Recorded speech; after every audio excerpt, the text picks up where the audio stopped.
untreated alcoholic. Pete Hegseth is every bit as much of a disaster as you would expect. And now it's leaking out. Per the New York Times put this up. Defense Secretary Pete Hegseth shared detailed information about forthcoming strikes in Yemen on March 15th in a private Signal group chat that included his wife, brother, and personal lawyer, according to 4 people with knowledge of the chat. Okay, this is insanity. And this just tells you that MAGA policies, MAGA convictions are completely hollow. If any other administration on the planet had a defense secretary like this, the president would send the DOJ to arrest the person. This is illegal. This puts our troops at risk. And all of these MAGA voters, the fiscal conservatives, I'm a traditional family values voter, they make excuses for these people because inside they're hollow. Their only agenda is to own the libs and support a fascist dictator in their personality cult. This leaves us vulnerable to attack. They are breaking every single part of the American government by design, the economy, the military, and on and on and on, because Trump wants to rule for the rest of his miserable life. I completely agree with you. Any other president would have called the DOJ. This man would have been forcibly removed after the first Signal chat. The fact that his wife's on it, his brother, his personal attorney. I just want to remind everybody, in Project 2025, it says, do communications not through proper channels, but through Signal. And that's exactly what he's doing. And I wonder if this was the number 1 pick, if this was Trump's best foot forward, what does number 2 look like? I mean, he is incompetent beyond the pale. I mean, the problem with Trump is you have a convicted felon con artist at the top. Mm-hmm. So everything that trickles down, this is trickle down incompetence. The entire thing, it's trickle down criminality. Mm-hmm. So any expectation that any of us have that somehow he's going to appoint somebody that might have decorum or a conviction or a sense that maybe this is illegal. He learned in Trump 1.0, I want no guardrails. The Supreme Court enabled him by saying, you have immunity. And now here is where we are. So all of these people that claim that they're so pro-military and they support the troops, Pete Hegseth is an embarrassment to the armed forces. And let's just talk about this. We spend an obscene amount of money in our federal budget for the United States military. Obscene, a controversial number. And this is who we put in charge of it? All right, next up, let's do a little check-in on Elon Musk and Tesla. Come to find out, CNBC reports Tesla speeds up odometers to avoid warranty repairs, U.S. lawsuit claims. This surprises me zero because these men are cheaters. All of them are cheaters. They cannot put in the grit, hard work, and honesty and either win or lose on their own. Yet, at the same time, they claim everybody else is a DEI hire and they're all for merit.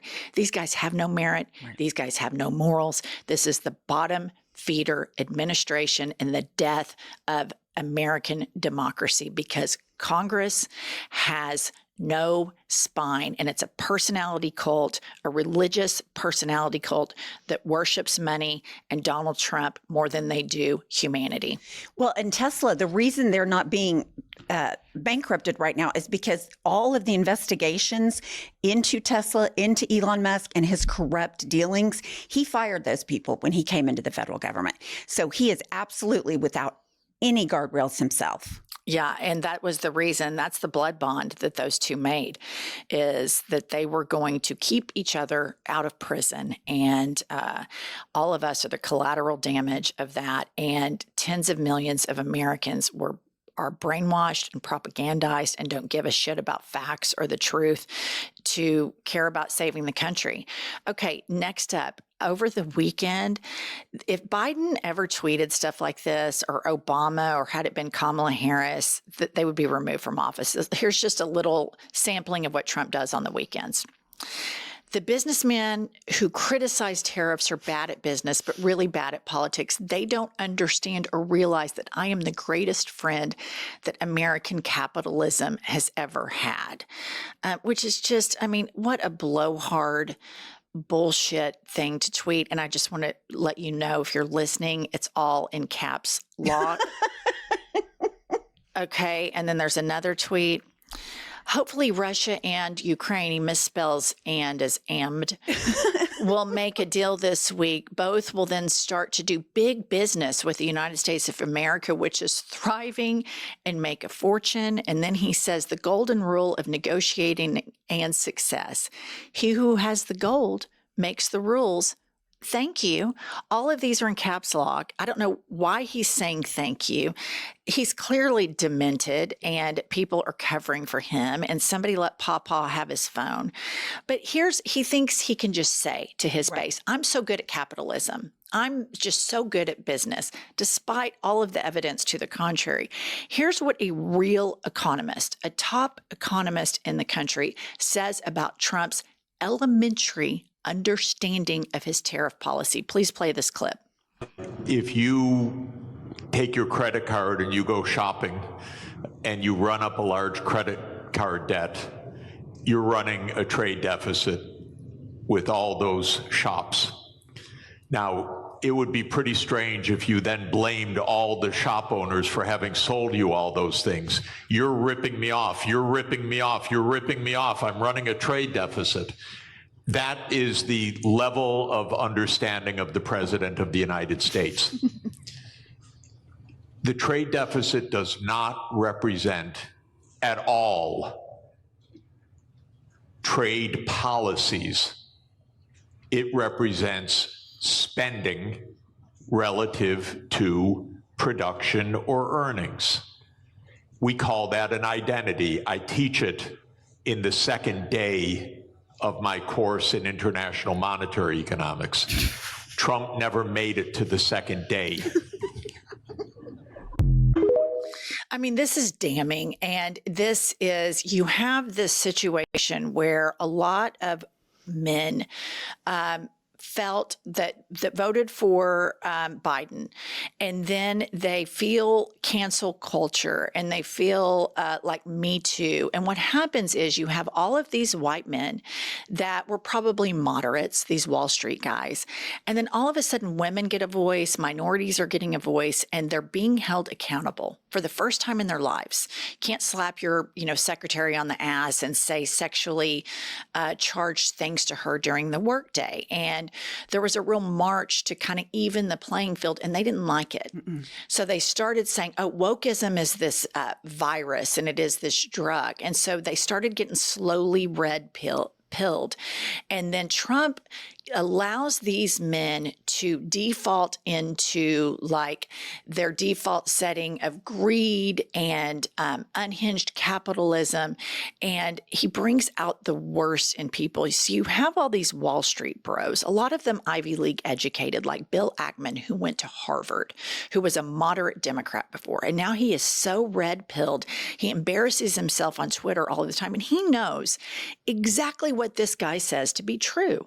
But then once they succumb to this MAGA world, it's like they just go batshit crazy in their brain and they deny facts and basic economic principles like this Columbia professor just described to us. And it's a real problem. We always go back to white men feeling somehow attacked or regulated, and then they feel so justified in unleashing a deranged man like Donald Trump, and they put all of their support in him, despite a lot of these men having wives, daughters, and mothers in their lives.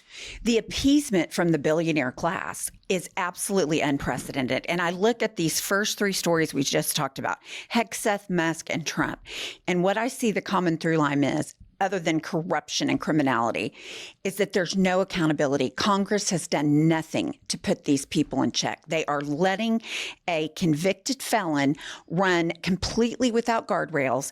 They have still not done anything to rein Elon Musk in.